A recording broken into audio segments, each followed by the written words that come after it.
जो कि अपना 12वीं कक्षा के जो फिजिक्स का ये क्वेश्चन है। आई होप यदि ऐसा क्वेश्चन छोटा सा आता है बेटा, कौन सा सूक्ष्मदर्शी क्या है, ठीक, व्हाट इज माइक्रोस्कोप, है ना, सूक्ष्मदर्शी क्या है, तो उस समय आपका 2 नंबर का क्वेश्चन बनेगा। लेकिन सूक्ष्मदर्शी के भी 2 प्रकार होते हैं, एक तो होता है सरल सूक्ष्मदर्शी, एक होता है संयुक्त सूक्ष्मदर्शी। तो सरल सूक्ष्मदर्शी में यदि आने का चांस रहता है तो 3 नंबर या 4 नंबर का, और संयुक्त का तो बनता है पूरा परफेक्ट 4 नंबर, ठीक है। तो 2 प्रकार के होते हैं। अभी अपन पढ़ रहे हैं सिर्फ सूक्ष्मदर्शी क्या है, माइक्रोस्कोप, ठीक है। तो इसकी परिभाषा आपने लिखा है, एक सूक्ष्मदर्शी एक ऐसा प्रकाशीय यंत्र है, क्या है, सूक्ष्मदर्शी एक ऐसा प्रकाशीय यंत्र है जिसकी सहायता से सूक्ष्म वस्तुओं का लिखें, सूक्ष्म वस्तुओं का मतलब सूक्ष्म मतलब छोटी वस्तुओं का, सूक्ष्म वस्तुओं का आभासी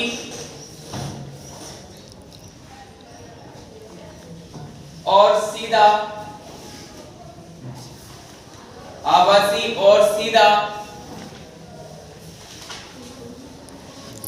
स्पष्ट प्रतिबिंब नेत्रिका पर बनता है। आभासी और सीधा और स्पष्ट प्रतिबिंब नेत्रिका पर बनता है या बना देता है ना, सूक्ष्मदर्शी कहलाता है या सूक्ष्मदर्शी कहते हैं। क्लियर है कि नहीं? आगे देखो, सूक्ष्मदर्शी के प्रकार, टाइप ऑफ माइक्रोस्कोप। तो सूक्ष्मदर्शी के प्रकार में, तो प्रकार में डालूंगा बेटा मैं प्रकार।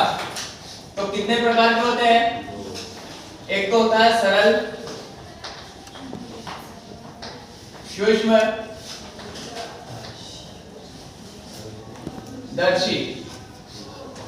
सरल सूक्ष्मदर्शी।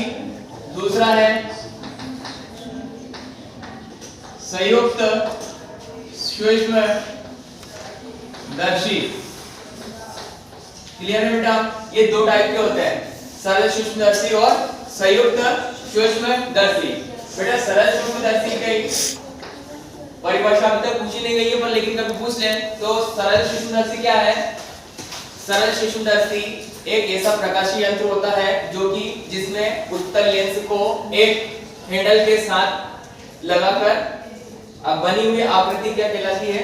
सरल सूक्ष्मदर्शी। मतलब इसमें उत्तल लेंस को एक हैंडल पर, मतलब कुछ इस प्रकार से, ये आपका उत्तल लेंस है बेटा, इसको आपको उत्तल लेंस को एक हैंडल के साथ जोड़ दो, ठीक, इस प्रकार। ये क्या है? उत्तल और लेंस, ठीक है, इस प्रकार से, है ना। ये आपके सोनी लोगों के पास और डॉक्टर के लोगों के पास ये अवेलेबल होता है ना, आपके आसपास क्षेत्र में देखने के लिए आप देख सकते हो, उनके पास छोटी वस्तुओं को और इस प्रकार से यूं करके और यूं देखने के लिए इस प्रकार किया जाता है। और आपकी पढ़ाई संबंधित भी कभी छोटा ऐसा धुंधला है जो पुराना दस्तावेज है, वो आपको सूझ नहीं पड़ रहा है उसकी राइटिंग में, या धुंधला दिखाई दे रहा है, तो उसको यूं करके आप बड़े अक्षर बनाकर आप अच्छी तरह से नेत्रिका पे देख सकते हो। क्लियर है कि बेटा? मतलब संयुक्त सूक्ष्मदर्शी। अभी नेक्स्ट अब इस पे चालू करते हैं टॉपिक कि इसका व्यंजक कर लेते हैं, आवर्धन क्षमता का व्यंजक, ठीक है। तो अब देख लेते हैं, अब इसके टॉपिक डालेंगे, ये आपका नंबर का 2 नंबर का प्रश्न हो सकता है, तो देख लेंगे। अब प्रश्न डालिए आप। पहला टाइप, सरल सूक्ष्मदर्शी की आवर्धन क्षमता की गणना कीजिए, ठीक है। नेक्स्ट क्वेश्चन, सरल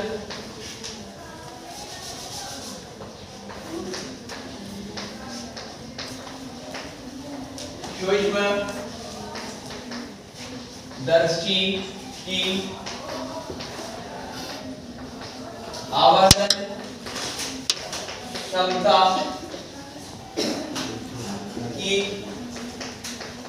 गणना कीजिए जब बेटा इसमें 2 कंडीशन रहेगी, ठीक है, जब अंतिम प्रतिबिंब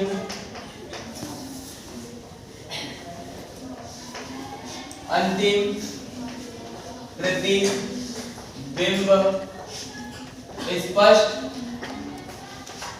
दृष्टि की न्यूनतम दूरी पर बने।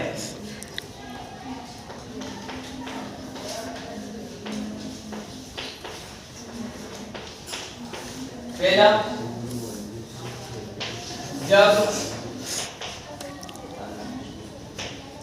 जब यहां लगा लो, गणना कीजिए, जब यहां लगा लो ना, तो जब अंतिम प्रतिबिंब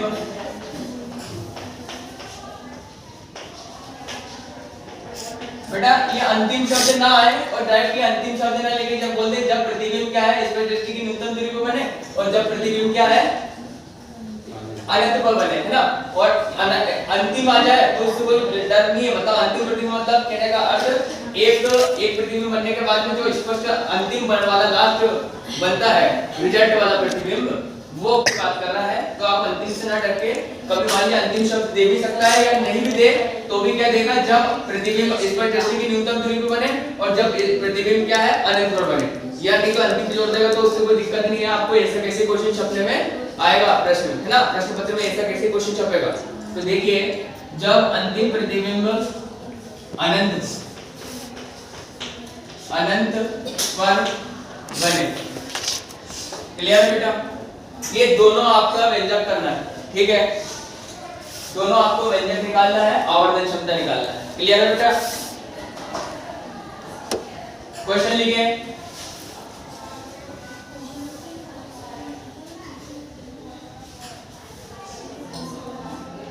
तो क्या होगा बेटा, क्वेश्चन सबने लिख लिया होगा, स्पीड बढ़ा के लिखो थोड़ा जल्दी, आना चाहिए बेटा, पहले बोल दिया है, या तो दूरदर्शी में से क्वेश्चन आएगा या सूक्ष्मदर्शी में से क्वेश्चन आएगा। अब सूक्ष्मदर्शी के दो प्रकार पढ़ चुके हो आप, तो पहला प्रकार हम कर रहे हैं, दूसरा नेक्स्ट वहां पे नेक्स्ट क्वेश्चन करते हैं।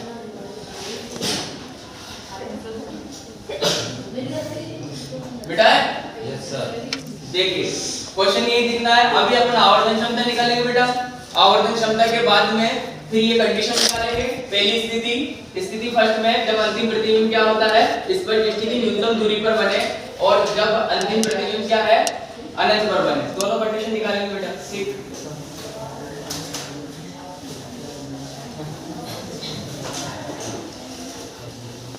अब देखो, अब हल करते हैं बेटा।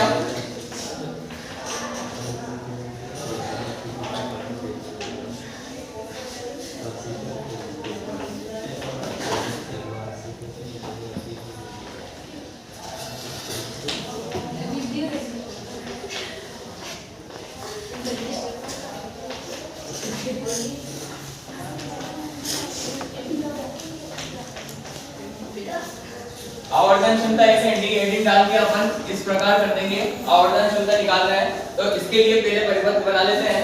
परिपथ कुछ इस प्रकार का रहेगा बेटा,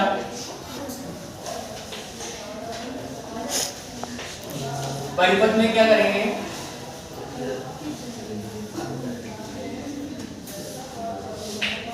एक उत्तल लेंस बनाएंगे, एक उत्तल लेंस बनाएंगे,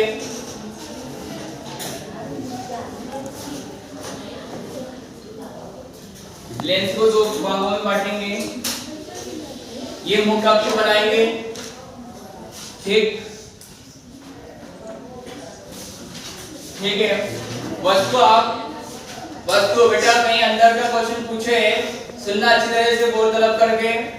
इसमें क्या होता है कि आपकी इसमें लेंस में क्या होती है, दो फोकस होती है कि नहीं होती है, एक तो होती है F1, एक होता है F2, क्लियर है कि सभी को, एक होता है F1 और दूसरी होती है F2।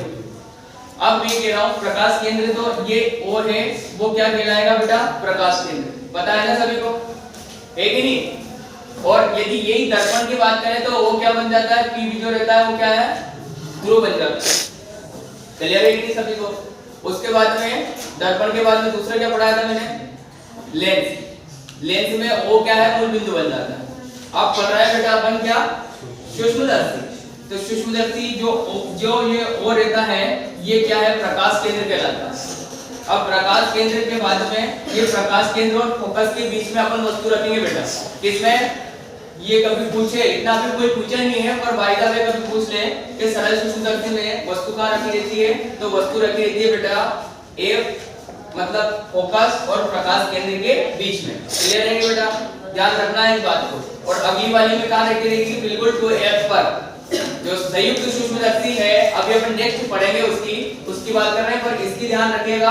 सरल सूक्ष्मदर्शी में जो फोकस और प्रकाश केंद्र के बीच में क्या रखी रहती है, वस्तु। तो देखो, मान लीजिए यहाँ पे क्या है, इसकी फोकस है। मान लीजिए यहाँ पे क्या मान लेते हैं, यहाँ पे इसकी क्या है, फोकस है थोड़ी देर के लिए। अब यहाँ पे मैं कोई वस्तु यहाँ पे रख देता हूँ, और वस्तु भी क्या है, छोटी ले लेते हैं। समझ लो, पहले बता दिया कि छोटी वस्तु का बड़ा स्पष्ट है ना प्रतिबिंब नेत्रिका पर बनाता है, आवासी और सीधा स्पष्ट प्रतिबिंब का बनाता है नेत्रिका पर। ठीक है, छोटी छोटी माइक्रोस्कोप मतलब छोटी छोटी वस्तु को देखने के लिए। क्लियर, छोटी वस्तु लेंगे, छोटी वस्तु पे क्या करेंगे, वही एक प्रकाश किरण मुख्य अक्ष के समांतर जाएगी बेटा, जो कि कहां से निकल के जाएगी बेटा, बताइए। मुख्य अक्ष के समांतर जाने वाली प्रकाश किरण, लेंस की 3 मैंने बताई थी कंडीशन है। मुख्य अक्ष के समांतर जाने वाली प्रकाश किरण क्या है, द्वितीयक फोकस से होकर जाती है। ठीक है, नहीं बताएगी नहीं। और बेटा बात नहीं करो दादा, प्राथमिक फोकस से होकर जाने वाली प्रकाश किरण मुख्य अक्ष के समांतर हो जाती है, दूसरी कंडीशन। और प्रकाश केंद्र या मूल बिंदु पे आने वाली प्रकाश किरण सीधा उसी दिशा में सीधी निकल जाती है। क्लियर है कि बेटा, ये याद होना चाहिए जब जाके बना पाओगे। तो देखिए बता रखिए बेटा, रिवीजन लगाएं।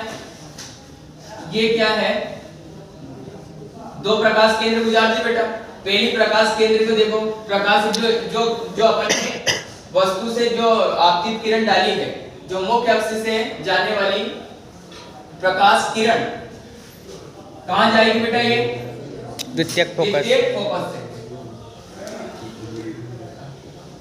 ठीक है, ये क्या है, द्वितीय फोकस से होकर चली गई।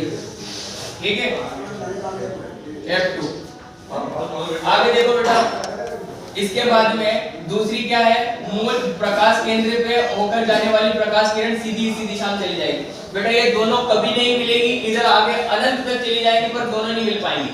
क्लियर है बेटा? yes, अब इनको मिलाने के लिए अब देखो बेटा, तुम्हें पता है कि दो प्रकाश केंद्र, प्रतिबिंब कहाँ बनता है, जब दो प्रकाश किरण किसी बिंदु पर एक दूसरे को काटती हैं या काटती हुई प्रतीत होती है। yes, sir. है ना, वो क्या बनता है, उस स्थान पे क्या बनता है, प्रतिबिंब। क्लियर है कि नहीं? अब इधर देखो, नीचे चली जाएंगी, कहीं पे भी नहीं काटेंगी। इनको कटवाने के लिए देखो, इस प्रकार स्केल इस प्रकार रखेंगे बेटा, इस लाइन की सीध में स्केल ऐसा प्रकार रखेंगे, इस लाइन की सीध में ऐसा स्केल रखेंगे बेटा, और इनको पीछे बढ़ाएंगे। इनको क्या करेंगे बेटा, पीछे बढ़ाएंगे। क्लियर है ना? आप स्केल लगा के कर लेना।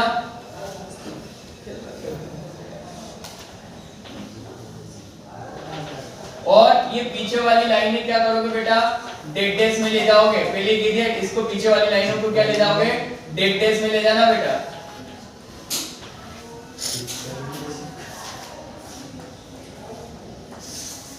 मिलेगी बेटा, कोई दिक्कत नहीं है, बने थोड़ी दूर जाके मिलेगी, पर मिलेगी जरूर।